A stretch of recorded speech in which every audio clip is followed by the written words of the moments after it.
सिंह राशि वालों, आपकी खोई हुई सल्तनत और आपका राजसी स्वाभिमान वापस लौटाने के लिए सितंबर के महीने में दो बेहद दुर्लभ और शक्तिशाली राजयोग एक साथ जागृत हो रहे हैं।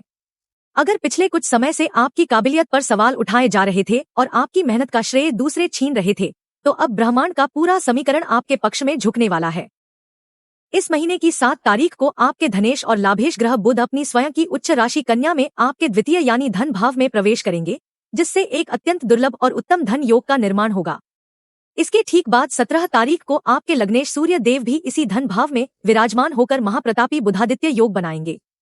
सबसे बड़ा कॉस्मिक टर्निंग पॉइंट 18 तारीख को आएगा, जब आपका भाग्येश मंगल आपके द्वादश भाव में जाकर ऐतिहासिक नीच भंग राजयोग रचेगा।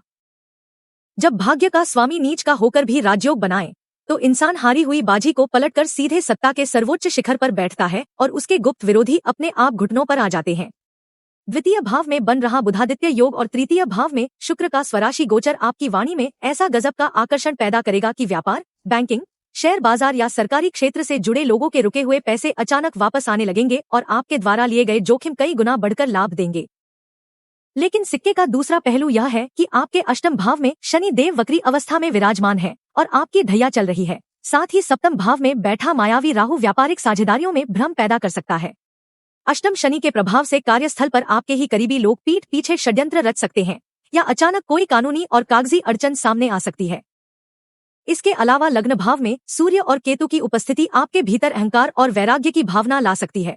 इसलिए किसी भी महत्वपूर्ण दस्तावेज पर बिना जांच परख के हस्ताक्षर न करें और अपनी नेतृत्व क्षमता में कूटनीतिक लचीलापन बनाए रखें, ताकि राहु का भ्रम आपके रिश्तों को नुकसान न पहुंचा सके। इस प्रचंड ग्रहीय ऊर्जा का पूरा लाभ उठाने और अष्टम शनि के गुप्त खतरों को भस्म करने के लिए कुछ सटीक वैदिक और तंत्र शास्त्र के उपाय तुरंत शुरू कर दें। बुधवार के दिन किसी किन्नर को हरे वस्त्र दान करके उनसे आशीर्वाद में एक सिक्का मांग लें और उसे अपने धन स्थान या तिजोरी में रख दें। यह उच्च के बुध की ऊर्जा को एक धनाकर्षक चुंबक में बदल देगा। इसके साथ ही अपने भाग्येश मंगल के नीच भंग राजयोग को बल देने और विरोधियों का नाश करने के लिए मंगलवार के दिन प्राण प्रतिष्ठित लाल मूंगा धारण करें और संकटमोचन हनुमान जी की शरण ग्रहण करें। अब आप मुझे सच सच बताइए, क्या हाल ही में आपके अपने ही किसी करीबी ने आपके साथ कोई बड़ा विश्वासघात या कार्यक्षेत्र में गंदी राजनीति खेली है? अगर आप महावीर हनुमान जी के आशीर्वाद से अपने शत्रुओं को परास्त कर अपनी खोई हुई सत्ता पुनः हासिल करना चाहते हैं, तो कमेंट में जय बजरंग बली जरूर लिखें।